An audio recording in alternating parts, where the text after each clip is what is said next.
Hey Hi Samir, there. how's it going? Hi, how are you? I'm doing well, thank you. So my name is Joe. I'm the founder of One Source Medicine. I'm the person that was talking to you in the website chat earlier today. The way that I like to do these meetings is just to get to know you a little bit, to hear about what you've done for MCAT prep up to this point, what your goals are, what Mm, your timeline looks like. That way I can give you some information about how this program would work as it pertains to you, because we do place a huge emphasis on personalizing everything. And so I mm. want to make sure that I don't tell you everything we've ever done for anybody and waste all of your time. I can give you more specifics about what we would be doing with you specifically. So Yeah, sure. yeah. Okay. Obviously my name's Samir. I'm in Canada, yeah, and I'm in my third year of undergraduate, and I'm doing a bachelor's degree in medical science.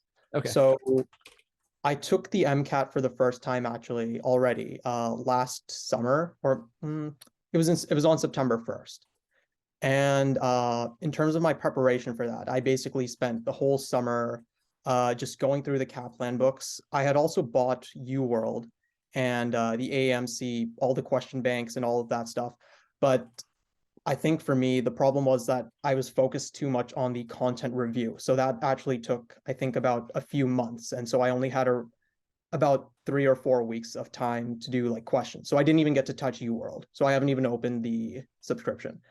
I ended up getting a 510, so 128 on physics and chemistry, 126 on cars, 128 on biochem, and 128 on psych soc. Okay. All right. So I mean, yeah, that's all my that's basically my story with the regarding the MCAT so far. Okay. Just Yeah. to, No, that's a really that's a really good rundown. I wish everybody else gave me one that was like that, well organized and oh, concise. thanks. Yeah, I appreciate it. Okay, cool. That so it looks like you've done pretty well on the MCAT already. Just relatively speaking, you've beaten what, like 80% of people who take the test. So that's not a bad place to start. Did Okay. you apply for med school with that? I'm assuming you probably didn't, since it was the No, end of the no. cycle. Okay. It was more of a practice run. So like I mean, Gotcha. Okay. yeah, I mean, I wouldn't have liked it to be a practice run, but I like Right. for the SAT, I was also applying to US schools. Mhm. So after I finished grade 10 in that summer, I took the SAT. My parents told me, "Oh, it's a good idea to take it as a practice Yeah. just in Yeah. case you have to take it later." But I ended up Right. getting a 1540, Nice. which Nice. yeah, Okay. yeah. I mean, I did work hard for it, obviously, but so I didn't have to take it again. So yeah, so that was sort of the same mentality here, but I sort of obviously hoped that I would have been able to achieve a higher score. Okay. But I mean, obviously, I'm looking back at it in hindsight. I mean, only doing content review and a lot of questions probably wasn't.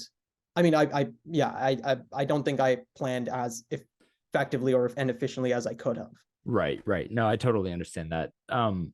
Yeah, you're gonna need to spend, I guess, just more time in general in the MCAT. I think the really strong content review up front is a good idea. I don't think you messed up there necessarily. It's just that you needed to take the test like probably a month and a half or 2 months later than you did, which but you couldn't in the in the fall. So that's the problem with those like set summer and fall test dates, is there's not any sort of safety net if you don't get Mhm. it done in that amount of time, which most people do underestimate the time it's going to take them to study for the MCAT, just because it's a lot.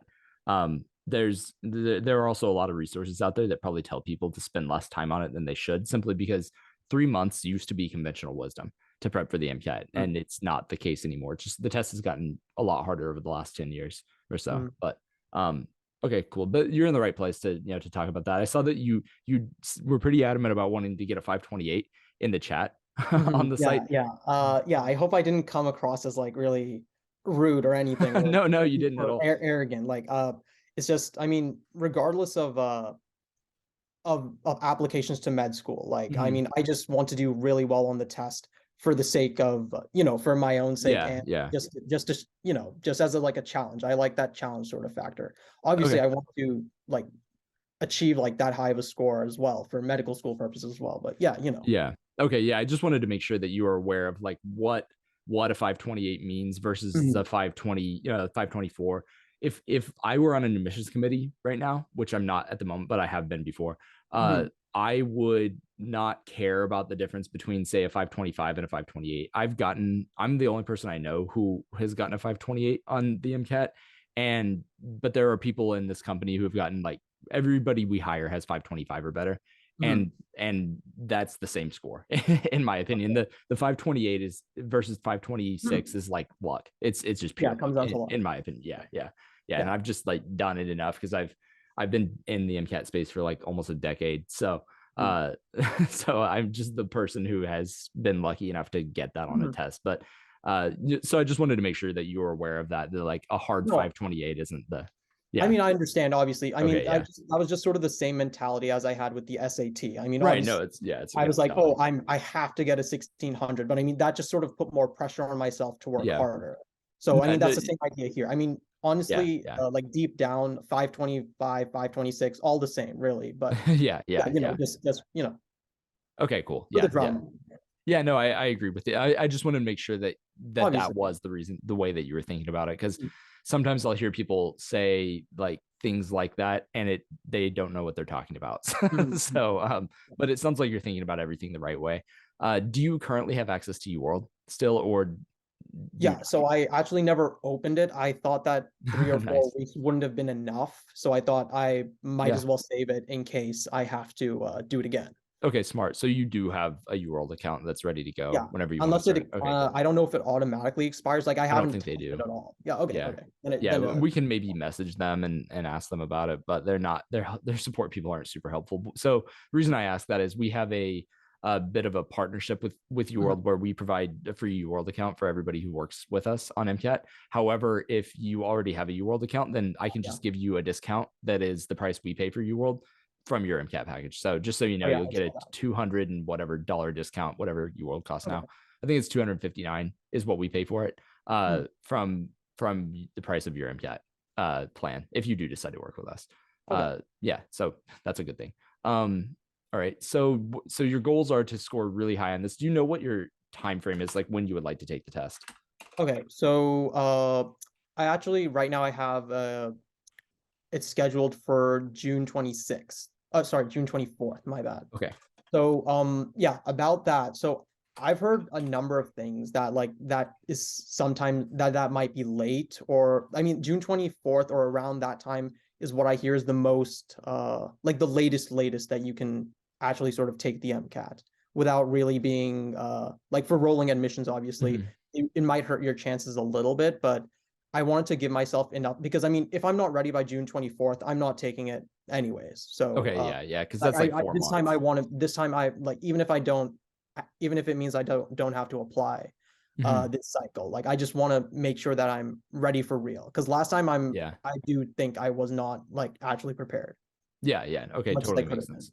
Yeah, and I think you should be ready by June 24th. But if you're not, I just feel the need to say this. Like that rumor about that, as far as US schools go, I can't really speak for Canadian schools as well because I'm not as familiar. But as Uh, far as US schools are concerned, like that's total BS. The rumor that's out there about like you need to have the MCAT done by like June or May or whatever it is, it's just wrong. mm, Just so you know, like I okay. applied, yeah, I took the MCAT in like late August when I took the MCAT, and I got accepted like everywhere that I applied. It was totally fine. So, yeah, it's all things considered, like if all things are held equal, taking it earlier is better because you're eligible for more rounds of interviews, and so your probability of getting an interview goes up a little bit. But if you take it, let's say you took it in September and then Mhm, applied. I have people do that all the time and they're fine. Like if you take it in September and apply, then that means you're eligible for interviews in like October, November, December, January, February. So you'll still be eligible for like a lot of interview dates if you know mhm. if you were to do that. So yeah, And I that's all I mean have to say about that. yeah, that's only for the I mean rolling admissions school as well, right? Yeah, So I mean yeah, that's obviously I true. believe the like the really top schools like Stanford, Harvard, like the Ivies, I think they don't do that, right? I mean like Right. it's yeah, there's no rolling for them. Right? Yeah, I think that they release all their acceptances in March, or at least that's what they've done in the past. So yeah, yeah, which is even more emphasis that like you don't need to take it too early.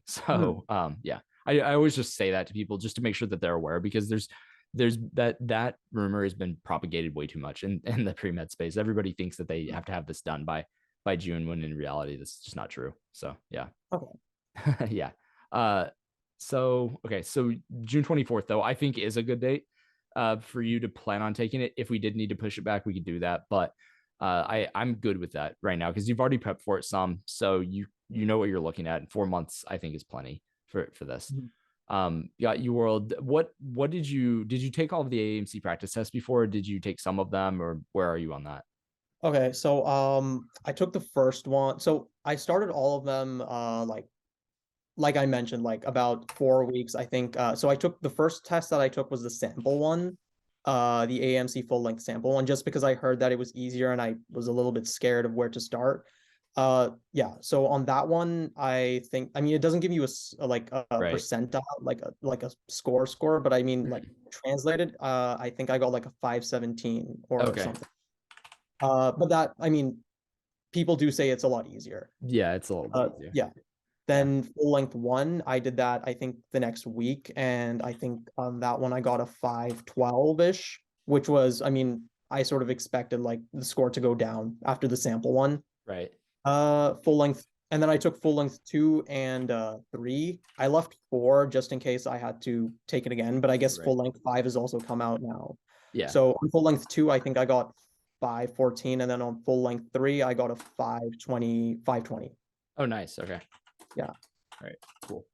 Yeah. So you really weren't expecting that 510 then, I'm assuming. Yeah, I mean, I think it was, I also get very nervous when it comes to like Okay. test stuff. Like I'm a little bit nervous now just because I don't know why, but No, I get it. Yeah. Yeah. but yeah, I think yeah, I think it might have just been maybe my state of mind, just like because it is a pretty big test. I mean, Yeah. Yeah. For sure. one Yeah. thing I did like because I've been reading like on a forum, this one person that's used your services. That's actually Mhm. how I found your site. He made a whole like a series of posts about like his sort of experiences like Oh, nice. working Cool. with you guys. So That's nice of him. yeah, Do you know who yeah. it was? Did they say their name by any chance? Just out of Uh, curiosity. they didn't say their name, but I mean, yeah, they didn't say their name. They just said that they had a 508 diagnostic score, and I think they must have worked with you specifically then Oh, because really? Okay. they worked with the person who had a 528, and then they got a All right. 527.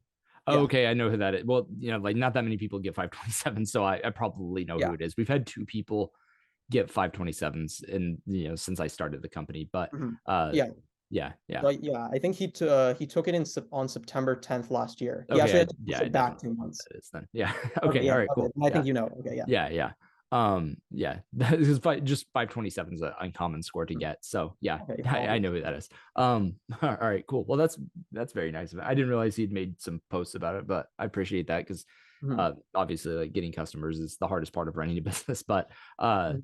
all right, cool. So all of this looks really good. Your scores look great. I think we can definitely help you a ton in terms of just like getting you to that like 520 plus, greater than 99th percentile uh score that's going to make people not care what your MCAT score was past, past. I think it's like 5. I don't know what the cutoff is for them to think scores are different, but I would say anything above a 525 is really good. Probably anything above a 524. That Yeah, just means you got yeah. like I'd 131 be on your happy. section. I Yeah, Yeah, yeah, I'd be happy with that. I mean, obviously, the higher the better, but yeah, yeah. Okay. yeah. Yeah, and I think you definitely have the ability to do it. Just given your SAT score, given your previous full length MCATs, those are all really good. So yeah, we'll Yeah. definitely. I think you can do that. Basically, is what I'm saying. Okay. Okay. Yeah, and Mhm. I always tell people, like, if people come into this meeting saying they want a 520, and I ask them what their SAT or ACT is, and they tell me they got like a 1290 on the SAT, I'm like, you're not going to get a 520 on the MCAT. It's probably just not in the cards for you, just because. But for you with that SAT score, you're good to go. I think you can definitely do it. It's just a matter of putting in the work and getting to the right Mhm. resources. Yeah. Okay, so I'm gonna go ahead and one other question really quick. What other responsibilities do you have between now and the day of your test, between now and June Okay. 24th? Yeah. Let's see. Okay. So I mean, just one point for context. Like when I was doing the when I was studying for the not SAT, the MCAT last Yeah. summer, I was also doing research like at a university. So it was like throughout the whole summer. So like from Okay. May to like after the MCAT. So that took up a good few hours of the day. And I was also working a part-time job from Nice. April to, no, not April, from Yeah, April to I think July, because then at that point I thought I'm like it's sort of hurting my study schedule.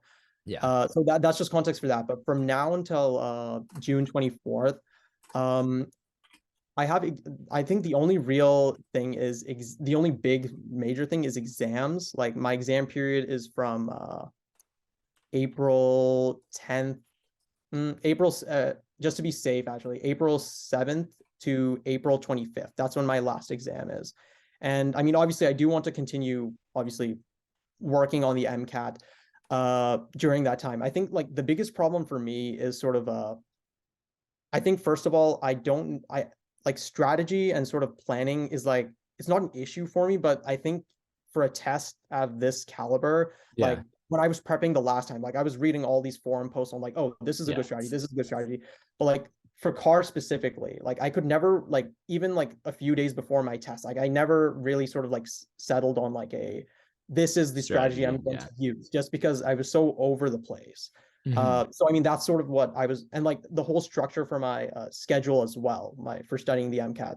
So that's why I sort of like thought that you guys might be able to help, just because the person that like made all those posts, he said that like like they really like set up the schedule like personalized to him and sort of like told Yeah. like helped them like find out what was the best way to approach this, because I mean obviously like people do it without these sort of services, but at the same time I guess like it's just for me at least, it's difficult to sort of like visualize the whole plan Right. and sort of like get like I can like I can do stuff like if I know what I have to do. I think I just wasn't thinking in the best way of how I should study. So that's Yeah. sort of my main objective. Yeah, no, that's a huge part of what we do because Yeah. this whole company was born of me trying to prep for step one. It was actually I was in med school whenever I bought the domain name and started building the website and stuff. The goal was to make a step one prep company, and then step one became pass fail, and so that's why we do MCAT. But Mhm. the during step one prep, it was like I was really frustrated that there was no singular good resource that I could go to and just know that it's covered everything.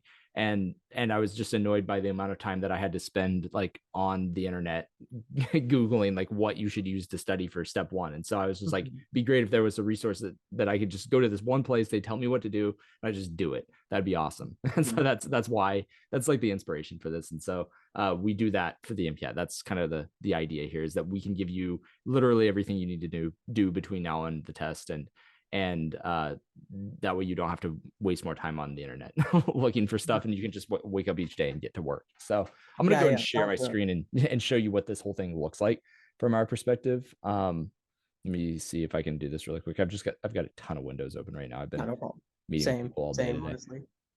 Yeah, so which screen are we on here? I think this is the right one. All right. Yeah, can you see like a bunch of windows here? Yeah, yeah, yeah, I can see Okay, that. I'll close some of those out. These are my notes that I was just taking. I'll pull those back over here in a second. Cool. So this is that's a student currently working with us. So this is our Google Drive for our company right here that just has a whole bunch of student names in it that you can Mhm. see. So everybody who works with us, as soon as they start working with us, gets a folder in this drive. I've talked to one person and just asked her if I could use her stuff, so I'm just going to use hers to show you. Can you see this? Okay, by the way, I know Yeah, this yeah, yeah, I monitor can is see like the whole huge. screen. So okay, cool. Um, so as soon as you sign up to work with us, you get this folder. It has a bunch of resources in it. Like if we just click on one of these, there's a whole bunch of study guides, probably like thousands of pages of study guides, a whole bunch of video files that explain certain things. Those are just kind of supplementary that are there really just if you need them as a reference, if you're going over certain content. Where this whole program really starts is around this schedule file right here. So I'm going to go and open that up and show you what it looks like. So this just shows you like literally, this kind of goes to what you were just talking about. It shows you literally what you need to do every single day. We build this with you in the very first meeting that you have with your tutor. So that first meeting is basically just dedicated to introductions and help you build the schedule or work together to build at least the general framework of this schedule. We don't do, for instance, we're not going to tell you like what you need to be doing on Wednesday 6 weeks from now, simply because we don't know yet. But what we will do in this is like get a really good idea of when you want to hit certain milestones, like when you want to finish some of the content review, when you want to finish UWorld, when you want to finish AAMC exams of different sorts, when you want to finish section banks, all of that stuff. And so we start out by scrolling all the way down here to the bottom and just entering when you're going to take the test. So you can see I wrote real MCAT on January 27th for this person. And then we can and then we'll scroll from there and enter like where to put different AMC exams. So that was AMC 4, AMC 5. We had her take 4 last because 5, we found that 4 was a little bit more difficult than 5. But for you, would have you take 5 last because that's the one you haven't taken. Yeah. Oh, well, I guess you haven't taken either. I've taken So, 4 or yeah. 5. Okay. Yeah. So we'll have you take 4 last then probably. Unless we get more evidence that maybe 5 is more difficult. We'll see by the time we get there. We'll have way more data on it by then. But schedule out all those, schedule out any third-party exams that you might want to take, which for you will probably want you to take some third-party tests simply because you've already used several of the AMC exams. So we want to sort of replace those with third parties instead of having you retake the same AMCs over and over again. And then we'll build in like certain UWorld days, like when to finish UWorld, like I said, when to finish some of the content. I will want to talk to you about to what degree you want to use the Kaplan book starting out versus just jumping straight into UWorld. I'm open to whatever you think is best on that front, simply because I know you've reviewed a lot of the stuff before and you're probably pretty familiar with a lot of it. And so going through a really dedicated couple weeks of content could be useful, but I also don't want you to feel like you're just doing the same thing you've already done over and over again. And so we can start with UWorld too. It's honestly, I think either one of those could work really well with you. But so here in the goals for the week, we'll just say like how many UWorld questions to do, how many Kaplan chapters, which Kaplan chapters, whether you do Jack Weston Carr's passages or Princeton Review Carr's passages, or just whichever Carr stuff we find is best for you, as well as really just like all the stuff you need to get done in a given week is supposed to be in this column. And then we'll schedule it out throughout the week, just according to what days you have time to do certain stuff. And the reason for that is just to help you hold yourself accountable and make sure you're on track. Some people will use like the strike through function to update this thing as they're moving through it. So, like striking it out as they finish certain chapters, just as a way of saying, I got this stuff done and feel good about it. And to let us know that you got it done. So that's like a way this can help you hold yourself accountable.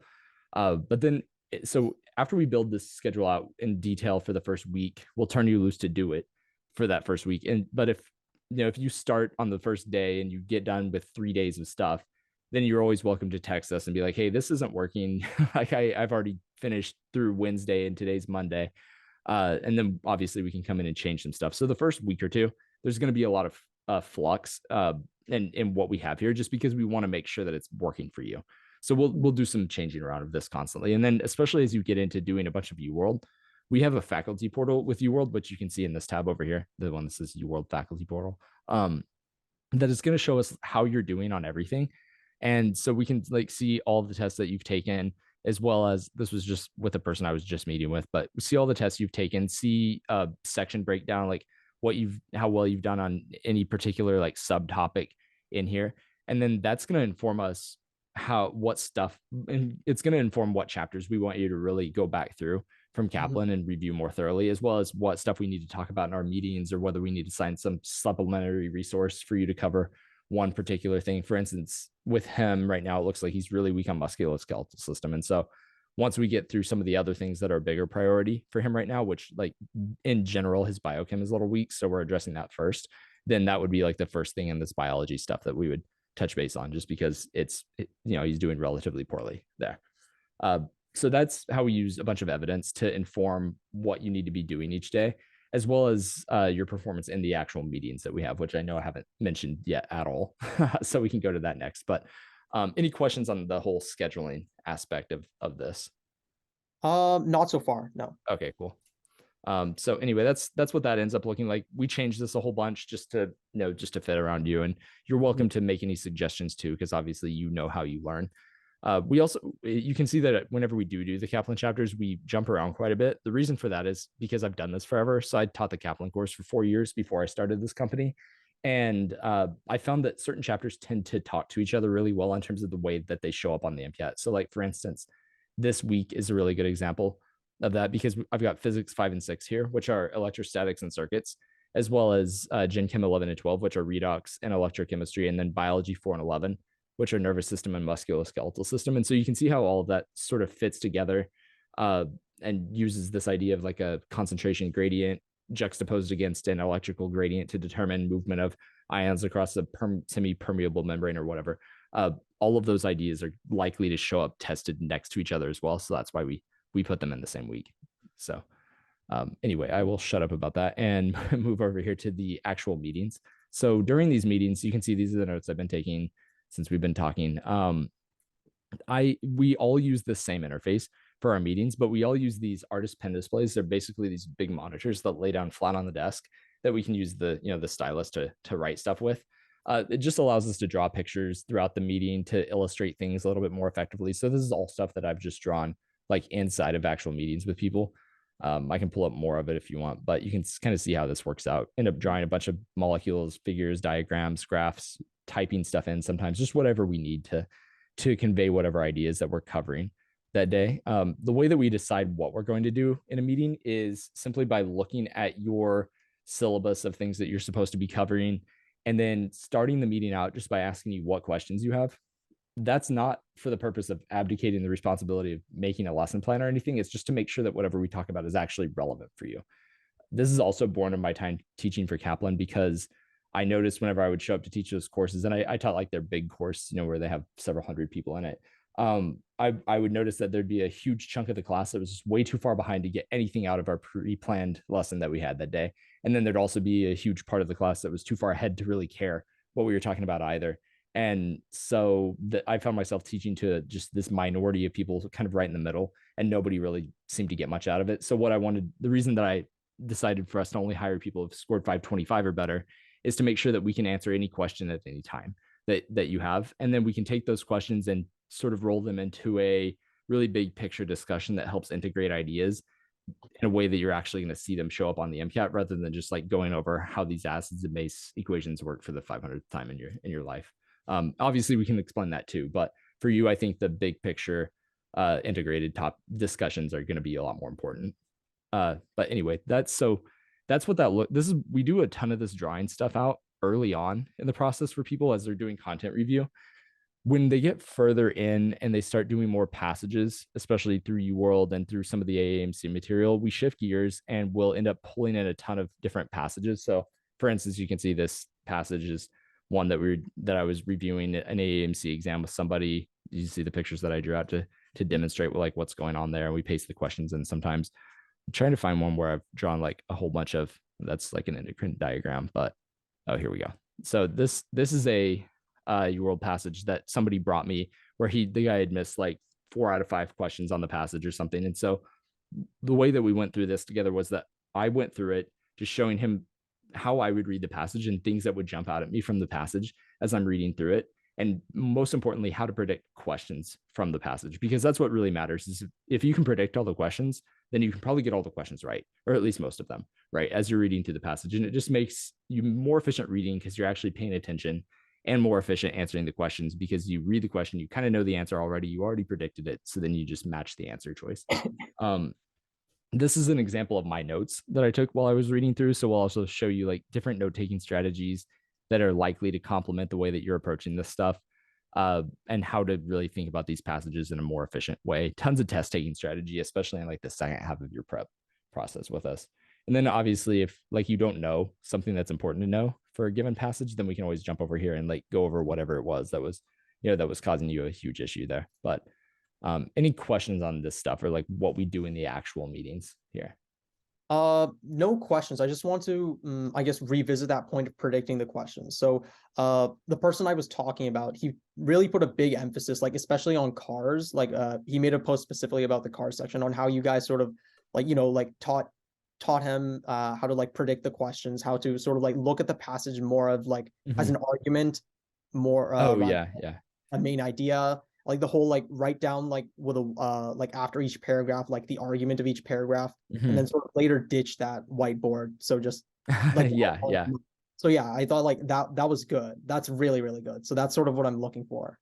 Okay, yeah, for sure. So yeah, we definitely do that with the cars stuff. I'm looking for a cars one that I've like actually filled out here. This guy's got his own little folder here. I don't know how that happened, but let's see. These are some cars things. I don't know if does this show. No, it doesn't show it either. Oh, there we go. Nice. Okay, so this is what it kind of ends up looking like. What he's talking about there is that when we start people off with cars, we always start them out telling them to do passages with unlimited time and just read through the passage and think to yourself as you're reading through the passage, what is the author's purpose for writing this paragraph or this passage as a whole? And the goal there is to think past main idea, because, and I don't know if he explained this, but main idea question, or thinking about the main idea of a passage or the main idea of a paragraph or something is kind of central to both the Kaplan car strategy, as well as I don't know if Jack Weston does that or not. I can't remember, but a lot of people do, thinking about like main idea of the passage or main idea of the paragraph. The reason they do that is to help you pay attention while you're reading, which, you know, is obviously important. But the AAMC has said over and over again in their PDF that they release, at least for like the last 10 years, they release a PDF every year saying like basically what's going to be on the test. They say over and over again that there are going to be about 3 global main idea questions per 53 questions on the cars section. Mhm. It's like 1 to 3. And so I don't see the point in focusing a ton of effort on this thing that is likely to be tested on 2% of questions that show up, or maybe, you know, maybe 6% of questions tops. So that's why we look a little bit past that and thinking about what the author's actual purpose is for writing this. Because if you think about that, put yourself in the author's shoes, then you're going to pretty quickly be able to figure out what the author's opinion is, the stance the author's taken, but you're also going to think about how each statement affects the overall passage. And that's really the most important thing here. So where you mentioned arguments, what he's talking about here is that I've come to this conclusion that you can break down any statement that's made in the world basically into an argument, into, or at least the components of a logical argument. And that is that the statement itself is probably the conclusion. And then there's always going to be pieces of evidence that support the conclusion for any good argument anyway. Now people can say, you know, whatever. They can say like, go do this. Why? Because I said to do it. That's not a good argument though. That's an inherently weak argument. And so if you can, whenever you're running into the hardest questions on the MCAT are the strength and weaken beyond the text sort of questions, the AAMC analyzes all these. They're like 40% of the questions and the hardest ones. And so there's 40% of those 53 are going to be on that. And if you understand how an argument's formulated, both from the perspective of conclusion, evidence, and then underlying assumptions, then you can think about how you want to take that argument apart systematically to most weaken it. And that is like specifically an answer to those questions. So that's why we do it this way. It's a little bit harder than the main idea thing, but you've got 4 months to prep for the test. So doing this daily is going to be really useful. So yeah, we have people write down basically like what the author's purpose is for each paragraph as they're going through. And this takes time. That's why we start out doing it untimed. And then we'll also have people write down like off to the side somewhere the various arguments that are presented within a passage. Sometimes it's just 1, sometimes it's like 4. And then what like the conclusions are, what the evidence are, what the underlying assumptions are for each of those. And then that way, whenever that stuff comes up in questions, you already have the structure laid out. So if you can attack it at the level of assumptions first, that's the best way to kill the argument.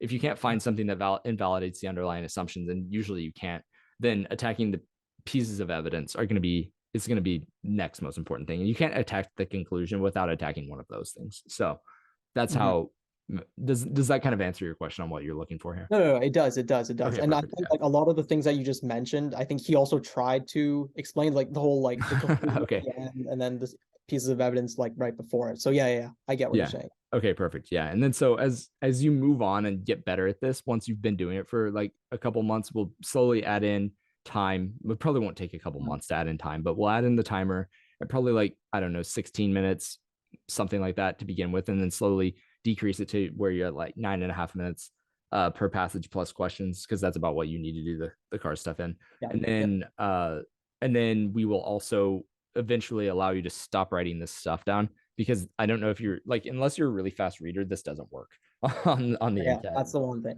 Yeah, because I am a miserably slow reader. Like I didn't know this until I was in med school, and then I got tested one day, and our student, like whatever student mental health day or something, found out that I have dyslexia and that I read in the 5th percentile. And so like I'm a miserably slow reader, so I was never able to do the whole like write stuff down as you're going through the passage. But then once I started teaching MCAT, when I came back to it, I got way better at cars because I started doing this because I had time at that point, because nobody's timing me on an MCAT anymore. And so whenever I would teach it, I would teach that. And then I got kind of good at doing it. And then whenever I took a practice test, it was the first time I'd sat down for an MCAT in like 8 years, and I took a practice test and got a perfect score on it. I was like, oh, I'm good at cars now suddenly, because cars was the thing that really like held me back whenever I was from getting, I mean, I still got what would be equivalent to probably like a 526 now. Back then it was totally different scale though. Like it was 3 to 45 back then. So yeah, I remember. Yeah.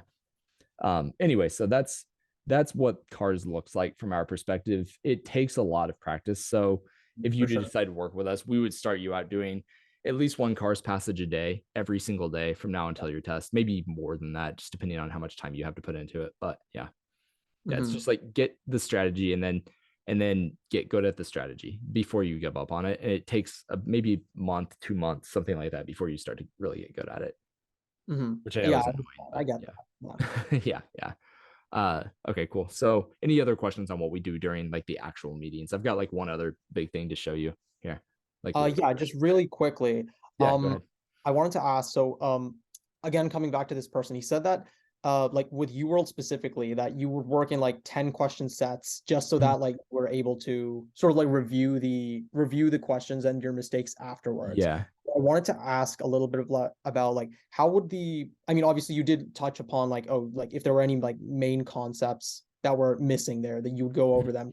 But what does this sort of like review like consist of? Like just going after 10 questions and reviewing the questions, like what are the main objectives, like doing it that way?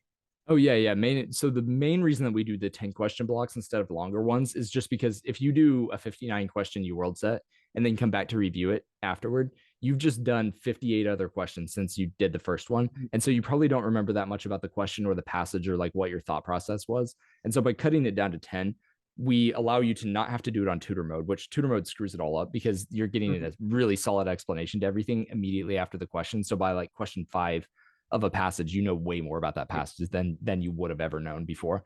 So that's why we do the 10 at a time. Whenever people start doing better on UWorld, which you'll probably be doing pretty early, then we'll ramp it up to like 20 or 30 at a time, simply because you're not going to have as much review you have to do at that point. But the review process looks a little bit different for different people. Different people find like what works for them.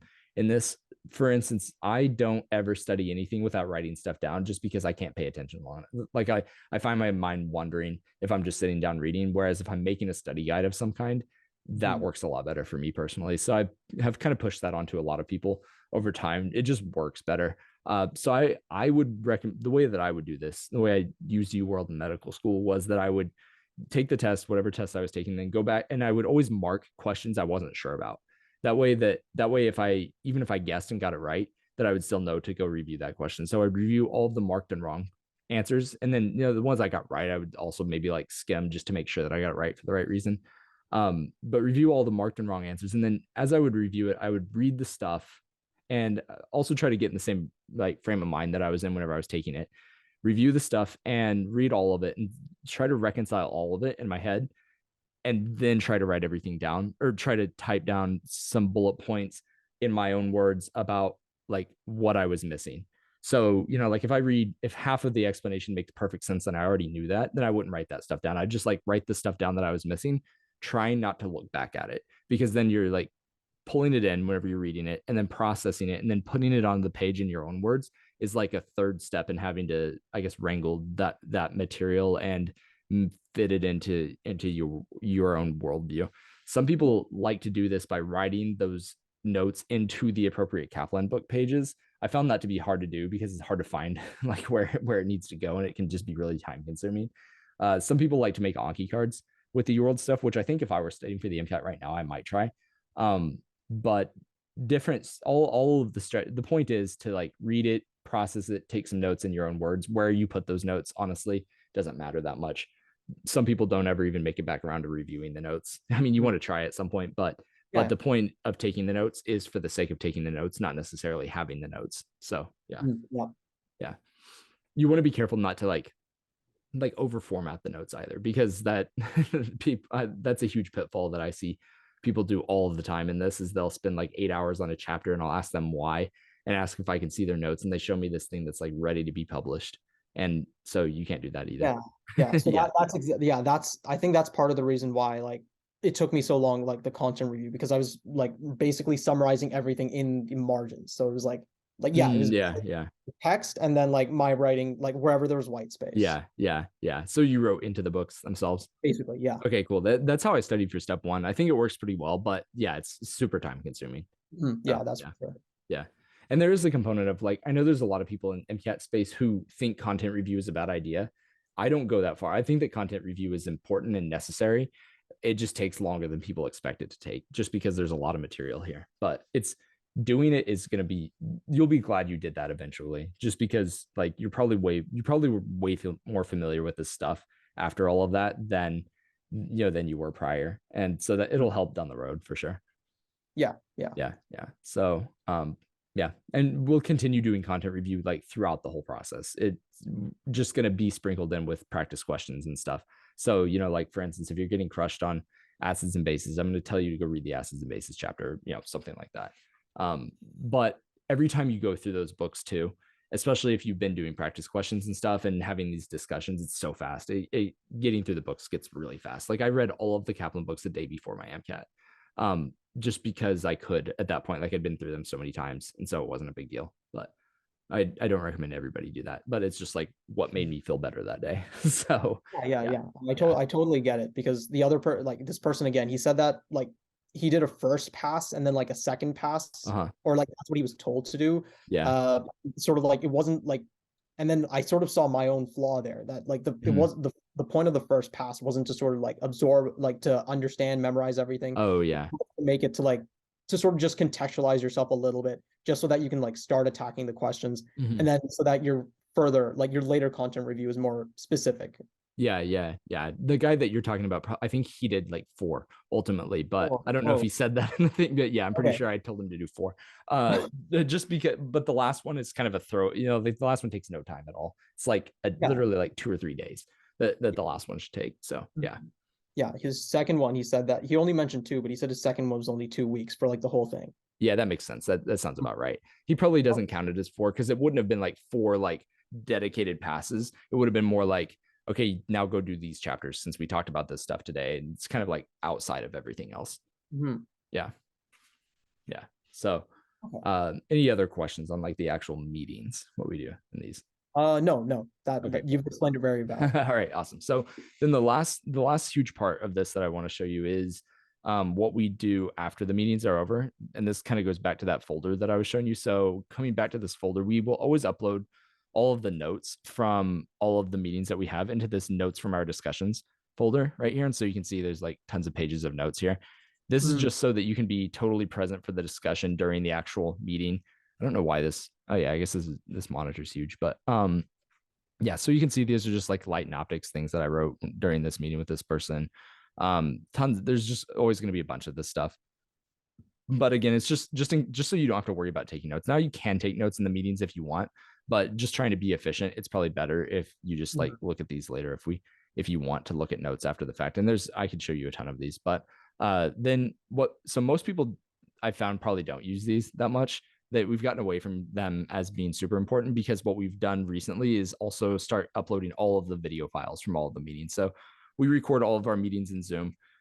Zoom kind of screws up the format a little bit. So we have a guy who's our internal video editor. That's why the owner name here is just like his name, except for these ones that I edited. But he will, at the end of each day, we upload all of the meetings to a Google Drive where he grabs it and edits the files, like fixes the audio, fixes the video format, puts it in high definition, like all of that stuff, and then uploads it to your folder.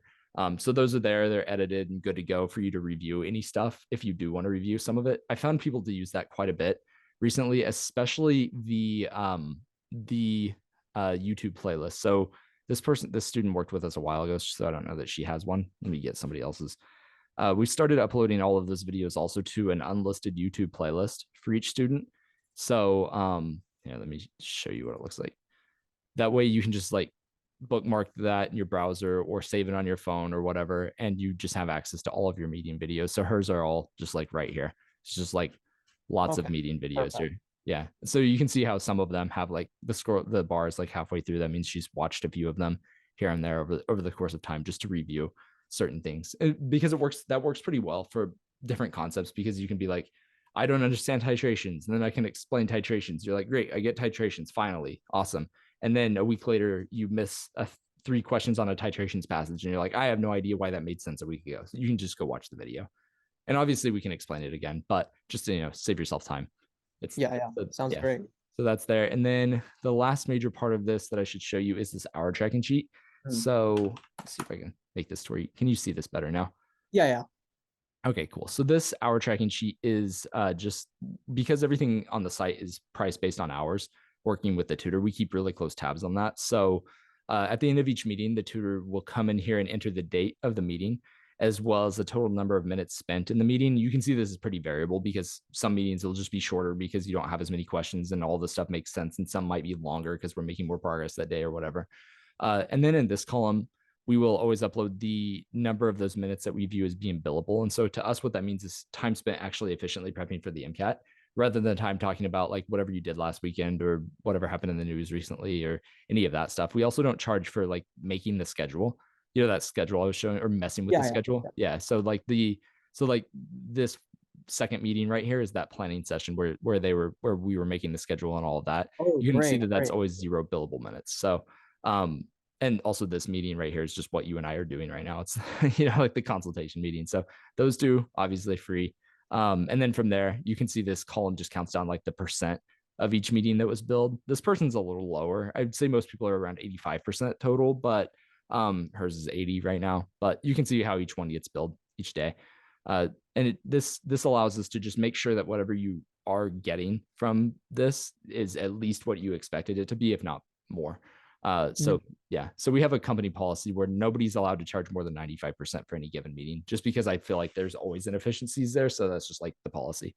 So anyway, and then this is the total number of hours that the person purchased in this column. It just counts down based on the billable hours column the whole way.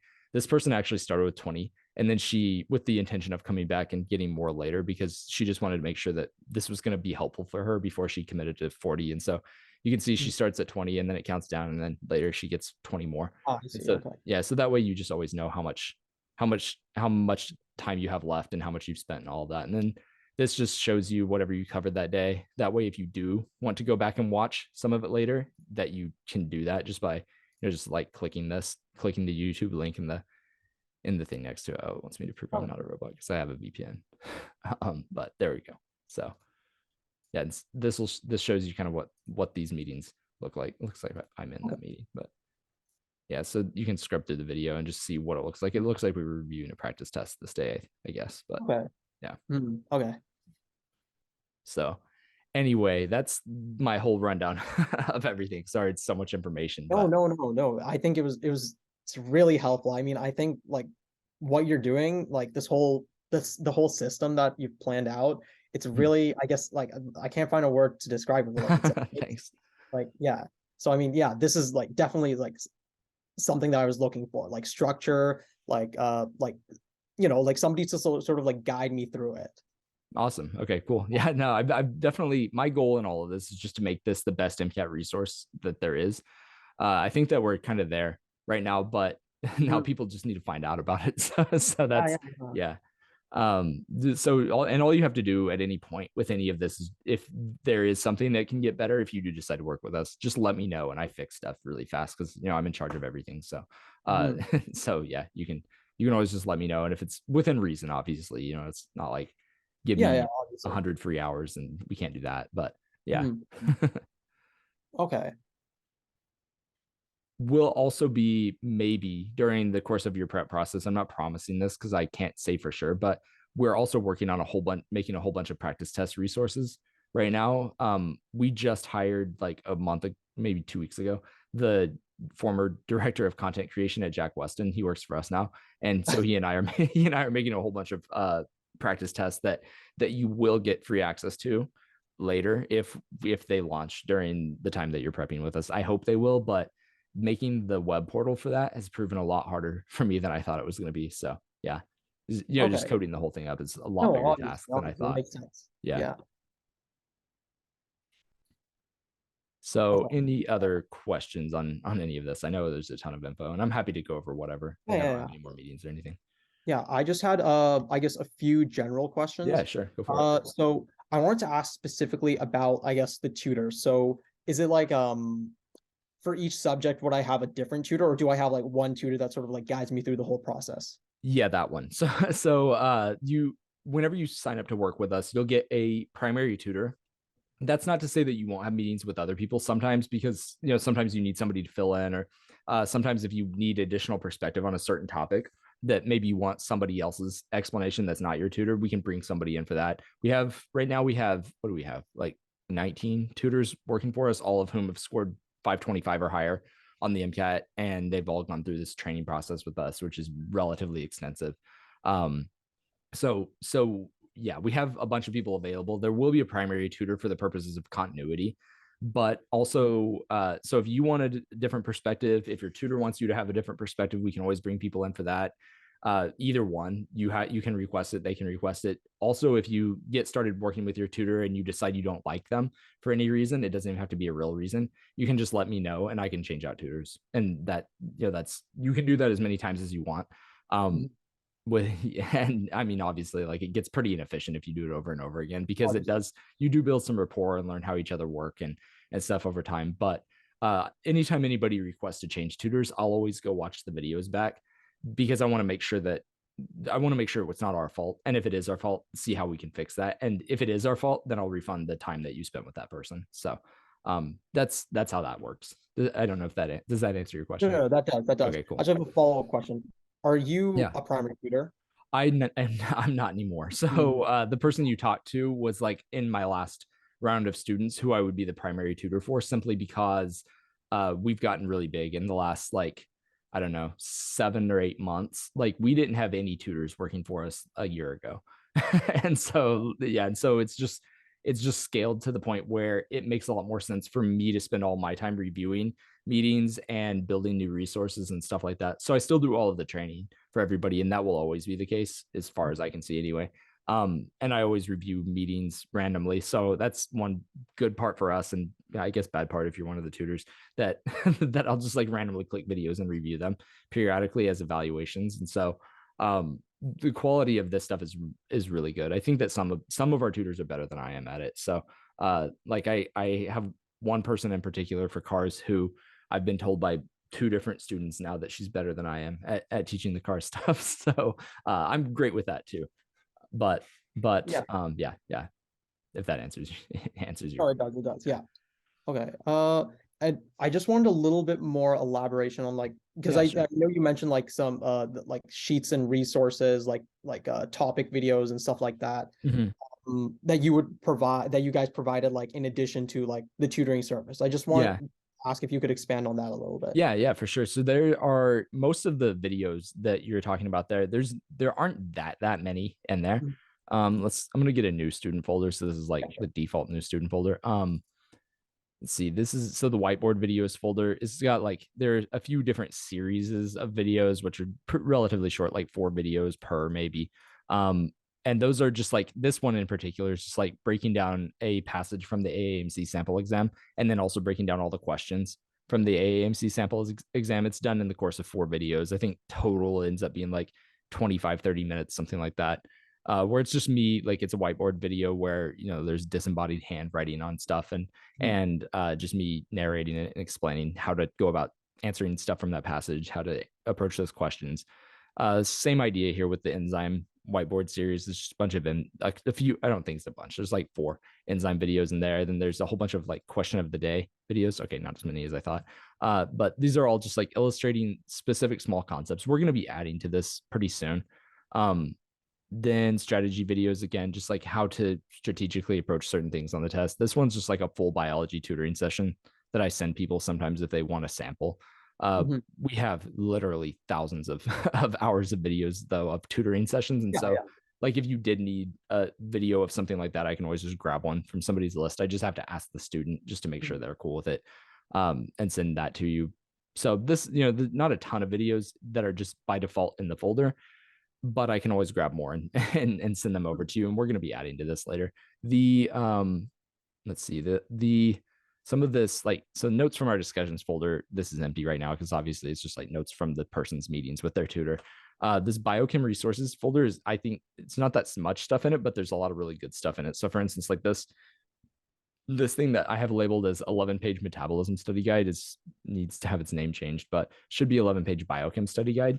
And it's just like 11 pages of basically everything, all the really high yield stuff that you need to know for biochem, which I think it's just a really good study guide in my opinion. Okay. Then there's a bunch of figures and stuff in here, like all of the Kaplan books are in there that shouldn't be in Oh, there, okay. but they're all in there right now. I need to get rid of that. And then there's also like where's the Stanford thing? This is like a Stanford metabolic pathways thing that I found like Oh yeah, maybe I've seen five that. Yeah. months ago. Oh, you've seen it before. Okay. Yeah. Thank you for probably sharing it. But so yeah, this is a good resource as well. So that's some of it. And then there's an unlimited supply of this kind of garbage right here, which is just like study guides that I've made over the course of time. Like this is just one that's summarized. It's from 2012, but it's still all on the MCAT. So it's just like relatively short. I guess it's like probably like 60 pages that covers like all of the MCAT. So that's decent. But again, I don't expect you to use this. It's there as a supplementary resource, but I do caution you against getting like too many resources that you're pulling from. Yeah, Uh, yeah, makes sense. then this one that is equation sheet, I actually do recommend checking out. Not so much to Oh, like I saw it. Yeah. study from this, but yeah, I made this whenever I was prepping for the MCAT. It's still all the same equations. I always recommend people make their own version of this though. Like you can use mine as much as you want, but making your own version is going to be better for you just for the act of going through all of the equations, writing down bullet points that talks about where you might use them or where defining some of the variables for yourself, and then just study this like every other day. If you just read it every other day after you make it for the rest of your test prep, you'll know the equations so well, and that makes ChemPhys really easy. So yeah, Yeah. yeah, it's like the ChemPhys hack, in my opinion. You also want to get really familiar with the units. So yeah. Yeah. Anyway, does that answer your question? That's just Yeah, some of the stuff. perfectly, perfect. Okay, cool. Yeah. One last thing I just wanted to ask. On your website, it mentioned that like there was some sort of like data, like in your FAQ specifically, it said something about like the data of like I actually can't remember right now, but like something about like tracking like how students have like been doing or the reviews. I'm not exactly 100% sure. I can Right probably here's reviews. Oh, I think I know what you're talking about. Like this part here, probably. yeah, within the Is this FAQ. what you're talking about? Oh no, within the FAQs, like I it do said we like have there's some sort of FAQs? data. I can probably find it. I don't know if we have FAQs. If we do, that's cool. I don't. Oh, here. Whoa, weird. Okay. Yeah. What is all this? Yeah, that. Uh, I built this website, so I don't know where this came from. yeah, I'm not sure That's which one it's in. I think it was in like the third one or something. Sure it's here somewhere.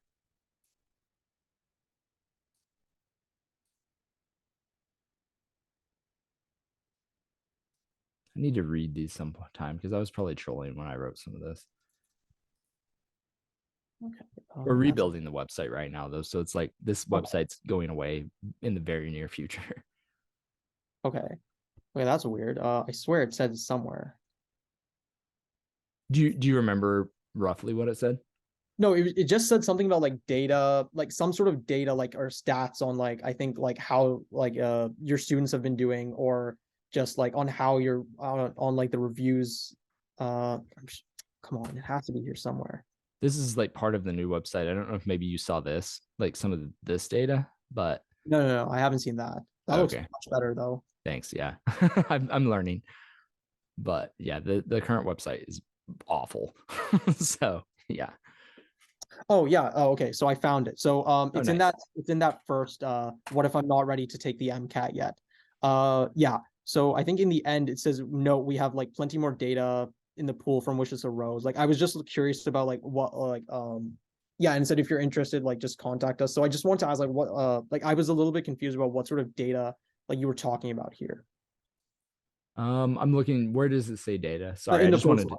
one. In the first one, what if I'm not ready to take the MCAT? Oh, the first one. I'm sorry. I Yeah, was yeah, looking my at the bad, wrong my one. bad. Um, sorry, this stuff pops up. Where does it say that? Right at the end. Oh, at the very end down here. Hmm. Data in the pool from which this arose, if you're interested. On the other hand, 93% of our students, pre-medical mentor track students. Oh, that was a long time ago that we were able. So the pre-medical mentor track thing, yeah, we don't have that anymore just because I found nobody cared Sure. about it. Yeah, so But I it was was just confused. yeah, it was basically yeah, that's funny. I mean, it is something I would like to do again eventually because I think it was a good idea. We just didn't have enough volume to make it feasible. But at the time it was this thing where we would get people, like the idea was get people in like their sophomore year and then start like telling them stuff to do and like help them with questions and stuff from their actual pre-med courses and give some explainers because I found that as I've done this more, I found that I can explain a few things to people as they're going through pre-med classes that just make everything so much easier whenever as they're going through things, like explain where the equilibrium constant expression came from, for instance, or like why that doesn't relate to rate. And so that's what that's referring to. However, yeah, I'm seeing what I was talking about whenever I was reading that. So is it saying like 93% of people have, I mean, I can tell you all the data that we have. That might be a better answer to your actual question. So, Well, I mean, yeah, I mean, I was a little bit confused about like what this whole data was about. So, I mean, if it's not like I thought yeah, yeah. So, I mean, if it's not like important or necessary, then I mean, you don't have to sweat it. Like, I mean, okay, yeah. I just didn't even know what it was about. Yeah. So there is like we do have, at least I haven't looked at these data in a bit, but we have some data that says 91% of our people who have taken the test with us and applied with us, like use the admissions advising credit, which I can show you also, have gotten accepted to USMD schools. That's the 90 something percent that I'm really aware of. This 90, I don't know what I'm talking about whenever I said Okay. Okay. more Yeah, data. no I mean, we problem. No problem. also have like, because this was written a long time ago too, but we also Okay. have had 216 people go through this program now, which is way more than before. And of those people, our average MCAT, I think, is like average MCAT total is like 516.2. Average MCAT last year was 516.1. So that number is like, checks out over the course of time. Okay. Yeah. Yeah. And then our average improvement, I think, is like 14 points or something, somewhere in that neighborhood. So yeah. Okay. Mm, Okay. yeah. So those are like the main things I keep track of. We also have like everybody that I haven't had a bad review yet from people who have worked with us. We have had people not score as well as they want to score. Obviously, that's always going to happen.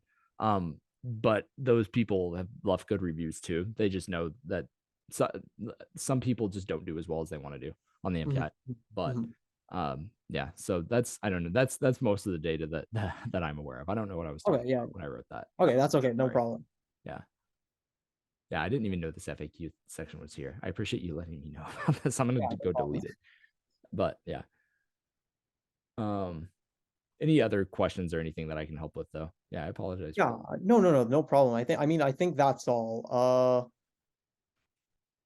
Yeah, I think that's good. I mean, I just wanted to I know I'm asking so many questions. I'm Oh no, sorry. you're fine. Please ask more. Uh, Like, yeah, that's yeah, the goal. there was just I noticed that like within your like plans and pricing section, you said there was a section talking about like I guess like the application as well. But I mean, I couldn't Yeah, yeah. find anything about like I couldn't find anything about like the like yeah, I saw the That credit, but I part. couldn't find anything like definitive about like helping with the application services like in your prices and stuff like that That too. part is that, yeah, that part's on purpose. So I can actually Oh, tell you this. So that part, the reason that that's not on the site anywhere else right now, it used to be. And what I found is that it's really hard to create packages for admissions advising that aren't going to screw people over to some degree, because some people will show up with a personal statement like already completely written and polished and edited by 5 people, and those people don't need to purchase a personal statement package that costs $800, for instance. Like, they need one edit. And so that's why I deleted that, because then there would be other people who'd show up with no idea what they need to write, no bullet points, nothing, and those people would need a lot of help on the personal statement. So what we've started doing on that is just individualizing all of it, like on basically like a pay as you go, uh from a pay as you go approach. So everybody who does MCAT, at least through the comprehensive packages, gets a certain number of dollars of credit toward admissions advising. And so you can see it's just like number of hours you get times 10 is number of dollars toward admissions advising you get. And then we start you out. That's a really good way for us to start you out doing admissions advising with us, because it's kind of on us at that point. We have you yeah. meet with the person who's going to be like your primary admissions advisor, have one meeting there. Preferably you have like at least some bullet points of what you would want to put in your personal statement and who you are as an applicant, and they'll help you think about a really good outline for that, and then send you away, write it, you email it back to them, they edit it, and go back and forth until that's ready to go. All of these people who do this for us are faculty physicians who either are on or have been on admissions committees at some point. They're basically like my friends from medical school, because I'm old now, and so all my friends are attendings. But yeah, so that's what that is. And so you'd start out Okay. with a certain amount of credit, and then once that's gone, then we will just add more slowly and just bill you for that, and you'll be apprised of what it's all going to cost at all points. I'm not just going to be like, okay, now it's $1,000 more. We'll tell you way ahead of time. Yeah. Yeah, I think that makes sense. Like, how's the sort of like, how do people find, I guess, your like the people that use your like essay service, like the application service, like how do they find it? Like, I guess, like yeah, how do they find that? The only people who have done it so far are either people who work for us, like our tutors. I let all of them do it for free, just as like a employee thing. And then MCAT students of ours. So like that's not a primary advert. I haven't advertised it anywhere. It's not on the internet. Okay. So yeah. Okay. Yeah. I can give you info of the people who are doing it for us if you want. One of them, or the primary person you would work with if you were to do this, his name's Dr. Tran, or Paul Tran. Let's just see if I can find him on the internet. So Paul Tran, MD. I think he's an attending at Phoenix right now. So Phoenix Children's Hospital. Let's see if he shows up. Yeah, that's him. This guy. But he does a really good job with all of this stuff. Paul is super charismatic. He runs the TikTok for the National Pediatric GI Association right now. You should look it up at some point. His TikTok's ridiculous. It's funny. I think it's like, if you have TikTok, I think it's like elementary track or something like, or no, elementary school. That's what it is. Elementary school. Yeah. Like a play on the elementary track. Yeah, of course, Yeah. of course. Yeah. So Okay. anyway, so he's the primary person that does that stuff for us, but we have 3 other people as well. They just don't do it as much as he does. Okay. Okay. Yeah, sounds great. Okay. Wow. That's okay. That's an unexpected bonus, but yeah, great. Yeah. Yeah. I did want to ask, I guess I hope this is my last question, but Oh yeah. yeah, so I just want to ask, like, what sort of hours are like, what would you sort of recommend? I mean, obviously this is a business, so you'd want us to spend as many hours, like the more the better. But like, I mean, how many hours do people usually like find are the most useful? And I guess like obviously people have different time frames. Like some people might be doing it over a lot of months, like 6 or 7 Right. maybe, whereas some are doing it over like, I guess, I don't know, 4, 3, 4 like Yeah. me. But so Yeah. what would you sort of recommend, and how do we go, how should I go about like choosing a plan, I guess? Yeah, I'll help you a ton with that. So I promise I won't, and I know take this for what it's worth. I promise I won't just like make you buy more hours. That like last night, for instance, I lost $900 because I talked somebody into the 40-hour plan over the 50-hour plan. So it happens, but I'd rather people just be happy with it long term than try to pigeonhole people to spend $1,000 or whatever. So the most commonly purchased plan that we have is this 40-hour one that we're on right now. That's what I found probably works best for most people. Now, if you're on a totally different time, so for your 4-month timeline, that's roughly going to come out to be what, like 18 weeks, something like that. I would just guess it's roughly what 4 months is. But so if we think about how 40 hours would be split up over that, it actually works out pretty well, because meetings with us are normally about an hour and a half, I would say, on average. However, we never bill for all of that. And so if you're meeting twice a week for 18 weeks at an hour and a half each meeting, then that's going to end up putting you at what, like, I can't do math, 54 hours, something like that. But then account for the fact that we don't bill for the 100% of all the time, then that gets you down into probably the 40s. And we can, if you do decide you want to go with that plan exactly, then we could do like a 44-hour plan or 43-hour plan, whatever you want. It would just be a weighted average of the two that you're between. Yeah. But there might be some weeks there where you only want to meet once. And so we can account for that too. And so that's why most people end up around 40 hours. I'd say our next most purchased plan would probably be like either slightly more, slightly less than 40, with probably like a little harder trend toward like the lower side. Because we do have people who come in with like 2 months left who do like a 20-hour plan or 10-hour plan sometimes. And a lot of this is cost determined for a lot of people too. So yeah, I would say for you, I would probably recommend somewhere close to 40. Maybe, yeah, I would honestly probably not go over 40 right now, where, I mean, we can go to like 43 or whatever, but you might not need to meet every single week, because I feel like you're really smart and you have prepared for this before. And so it might not end up being the case that you need to, I don't see a world in which you end up needing 50 hours. So, Okay. yeah. Okay, great. Okay. Yeah. So I mean, I don't want to keep you here any longer. You're totally fine. I really appreciate like how transparent like you've been with all this, like everything on the website too. So I mean, like obviously this is something real. So obviously I'm like, I mean, I'm definitely like very interested in it. So I mean, yeah, I just want to like talk to, I mean, obviously to my parents, first of all, Yeah, and yeah, then for sure. also like talk to that person that I've been mentioning as well, just, Okay, yeah. yeah, just to get a little bit more like background. But yeah, I mean, this whole thing sounds totally great. Like you did mention that if it is possible, like if you could send like a video, like an example of a Yeah, yeah, for sure. tuition set tuition set Tutor. session, yeah, Yeah, yeah, yeah. like for cars, if that's okay, just because like Yeah, that's the sure. main sort of area that like I find that I want to benefit from like throughout this service. So I Mhm. mean, if that's okay, yeah, then I would very much appreciate that. And Yeah, for sure.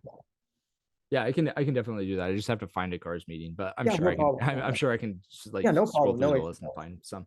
I can also, if you want, I can send you the video from this meeting as well. I just have to get the guy to edit it, which he usually responds to stuff pretty quickly. I think he no. Yeah, Oh yeah, he is online right now. So yeah, I can message him and tell him to do this if you want and send yeah, it sure, no over. But it might be it takes it normally it's fast to get him to edit it. It takes a little while to upload just because they're relatively large files, but problem. I can probably Of get it course. to you like later tonight or early tomorrow at the latest. Oh yeah, yeah, Yeah. that's plenty fast enough.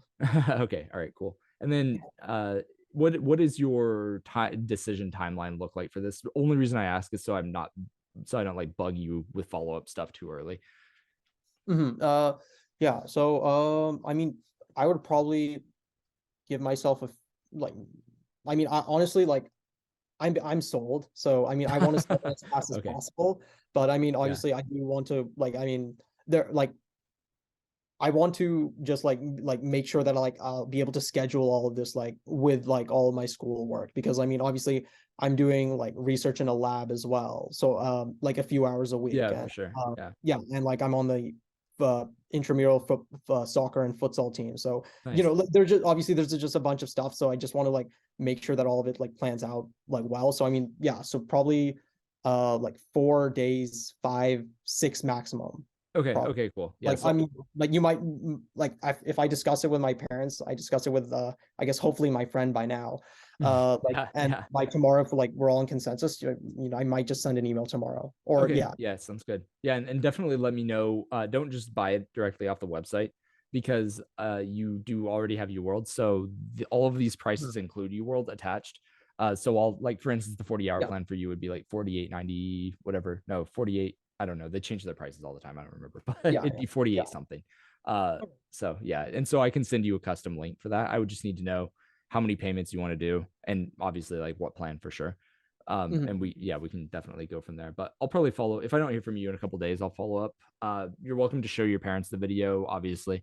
Yeah. They can also you can also give them my contact info and I'd be happy to take a call. I do that with a decent number of our students' parents anyway before they sign Okay. up. So happy to do that as well. I don't know if I guess I do I have your phone number? No, I oh yeah, you submitted it on the website. Okay. So I will Oh. also send you a text here in a second with my actual cell phone number because you're gonna get a bunch of follow-up messages over the next 24 Mhm. hours. Apologize for that No, from no the issue. oh wait, no, you're not, because never mind. I scheduled this meeting. So good, you're Okay. not. We've got a link on the website where people can schedule these consultation meetings and it Oh, sends okay. them a million follow-up messages over the ensuing days. So fortunately, you're not going to be a part of that. Yeah, I will text you right now. I'm just getting your number from the site. Is your number 647? Start with 647. Yeah. Okay, cool. Yeah, I'm gonna send you a message really quick. I'll just send you a message with my name in it. That way you know Mhm. who to reach out to. This is Okay. just texting me here is the quickest way of getting a hold of me. Okay. Okay. Oh, okay. Great. Great. Great. Yeah. And you're Okay. Yeah. welcome to use that like throughout the process also. Okay. Yeah. Yeah. Okay. So if I have any more questions that come up, then like, is it okay if I just send you a message or send an Yeah, email? yeah, please do. Yeah, send Okay. me a text. Text me first. That's that's a lot faster Okay. usually Okay. Yeah. Okay. than Great. email. Yeah. Yeah. All right. Anything else we should touch base on No, before no, before you that's head out? all. Thanks so much. Okay. Sorry for keeping you so late. Yeah, no worries. Seriously, like this is my job. So not a problem at all. Have a great rest of the night, and I'll send you that video later as soon as it's done. How late are you gonna be up? I don't want to like text you in the middle of the night. I'll probably be up late, just Okay, all right, yeah. cool. Yeah.